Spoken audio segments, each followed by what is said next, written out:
The sign above the doors still glows. Red letters, emergency. You push through, dragging your kid, who's burning up with a fever that won't break, and the smell hits you like a wall. Sweat, vomit, something worse underneath. The waiting room is full of people who aren't waiting anymore. A man in the corner is coughing blood into his sleeve. Somebody is screaming for a doctor that hasn't been here in 3 days. The power flickers.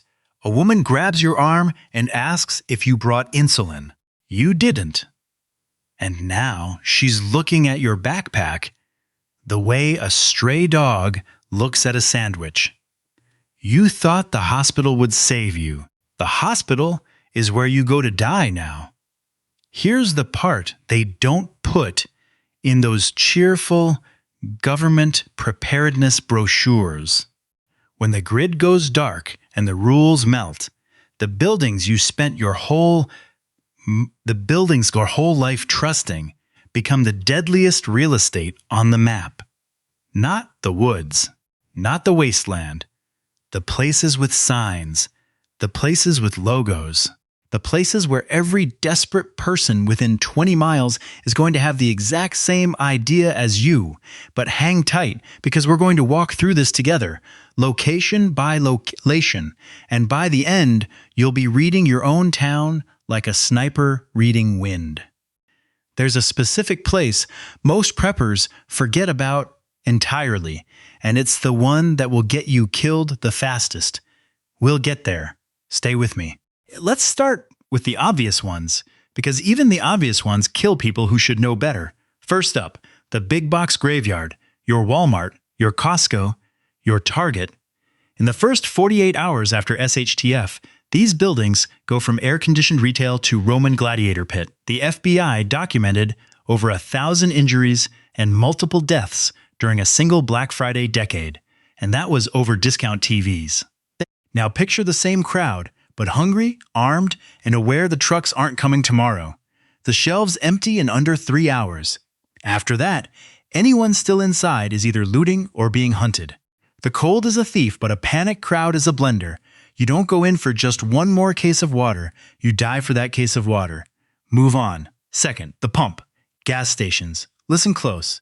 A gas station in a collapse is a lit match sitting on a powder keg wearing a sign that says, "Free matches." Everyone needs fuel. Everyone knows where the fuel is, and the tanks underground don't pump without electricity. Which means the only gas available is whatever's still in the hoses and whatever some guy with a drill and zero chill is siphoning out right now.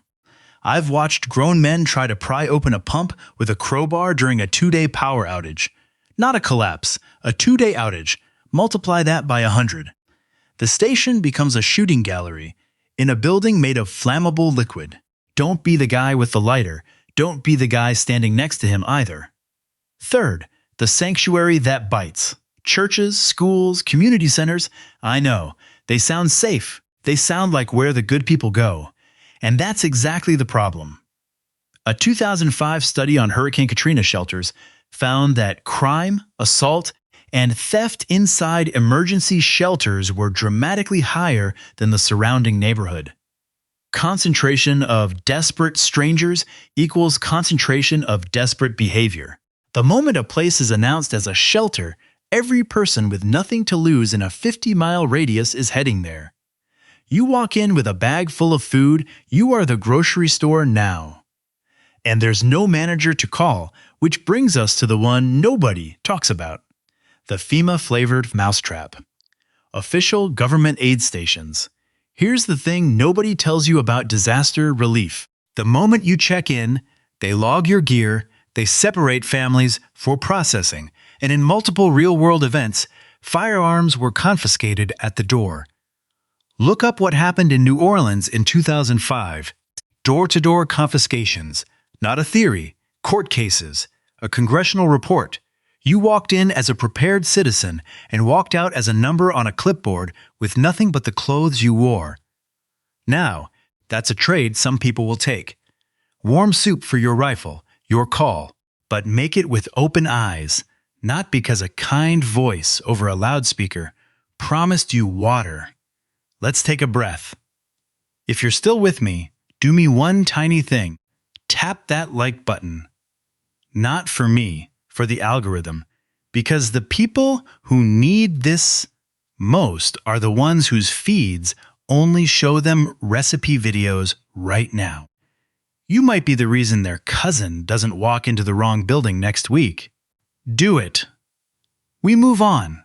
Fifth, the concrete river, highways, interstates, major bridges. The day the sirens hit, the arteries clog. Atlanta's snowpocalypse in 2014 stranded people in their cars for over 20 hours, and that was snow. A real event? You've got a parking lot that stretches for 40 miles. Gas runs out. Tempers run out. And predators know exactly where to find their food. Highways become hunting grounds. Bridges become choke points. A bridge is a natural ambush, a place where you can't turn around and you can't run sideways. A guy with a rifle and bad intentions can shut down a 4-lane crossing with 8 bullets. Back roads, always back roads. Even if it takes 3 times as long. 3 times as long and alive beats fast and zipped into something. Sixth, the pill mirage, pharmacies. Pharmacies are a special kind of trap because they look practical. You're thinking insulin, antibiotics, pain meds. So is every addict within walking distance. The DEA estimates there are millions of people currently dependent on prescription opioids in the United States. When their supply vanishes, they don't go knit. They go hunting. The pharmacy gets hit in the first 12 hours, usually by somebody who's not there for the amoxicillin. And after that, it's a picked carcass surrounded by very violent ghosts. If you need medication, you stockpile now. You don't plan to run and grab later. Later doesn't exist. Now pause with me here. I want to hear from you.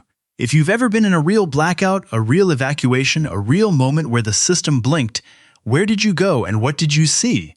Not the hero story, the ugly one, the part that surprised you. Drop it in the comments, because somebody reading this is about to make a plan, and your ugly story might be the thing that saves them. Seventh, your own front porch. Yeah, I said it.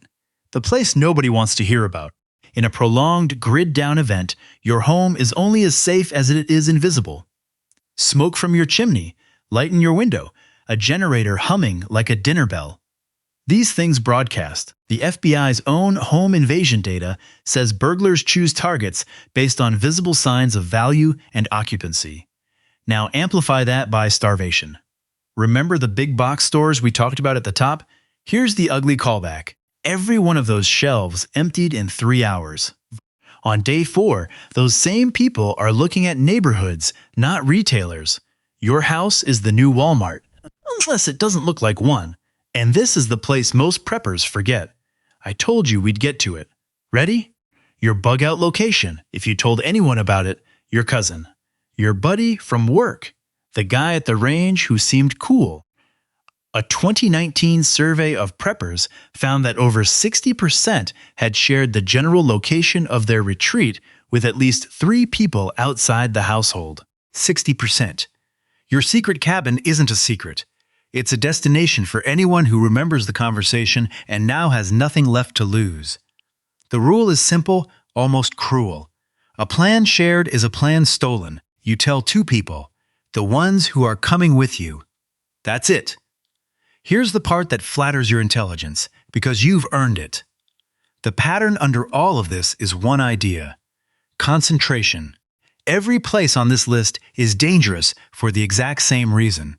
It concentrates something: food, fuel, medicine, desperate people, official attention. Survival in a collapse isn't about having the coolest gear. It's about being where the crowd isn't. Water flows downhill. People flow toward lights and signs and rumors. If you can train yourself to move sideways when everyone else moves forward, you've already done 90% of the work. Knackus. A wise man once said the safest door in the world is the one nobody knows exists. Be that door. Now picture it again. That hospital from the beginning. The fever. The woman grabbing your arm. This time, you don't go in. You turn around before the automatic doors even open. You've got fever meds in your pack because you stocked them in January. You've got a neighbor 2 streets over who's a retired nurse because you did the boring work of knowing your block. You walk home on a route that avoids the main road, the gas station, and the pharmacy. Your kid sleeps. The fever breaks by morning. You didn't win because you were tough. You won because you weren't there. That's the whole game. If this map of bad places just rearranged the streets of your town in your head a little, subscribe. The next one covers the 3 things you absolutely need to do in the first 60 minutes after the lights go out, and if you're not there for it, somebody else will be, and they'll get home first. Stay sharp. Stay invisible. See you in the next one.